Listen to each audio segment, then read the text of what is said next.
रस्त्यावर उभी होती संशयास्पद कार. पोलिसांनी दार उघडताच त्यांनाही धक्का बसला. दरम्यान काय आहे नेमकं प्रकरण ते जाणून घेण्यापूर्वी चॅनलला सबस्क्राईब करायला विसरू नका.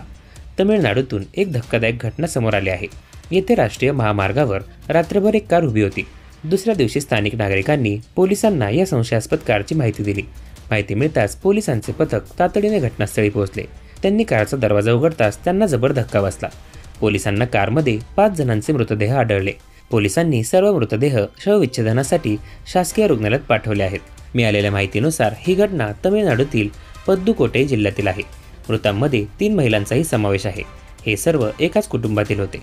सकाळच्या सुमारास त्रिची करायकुडी राष्ट्रीय महामार्गावर नमन समुद्रांजवळ कार पार्क केलेली स्थानिकांना आढळली. सर्वांनी विष प्राशन केल्याचे पोलिसांच्या प्राथमिक तपासात समोर आले आहे. हे कुटुंब तमिळनाडूतील सेलमचे रहिवासी होते. घरापासून सुमारे 200 किलोमीटर अंतरावर सर्वांचे मृतदेह सापडल्याने खळबळ उडाली आहे.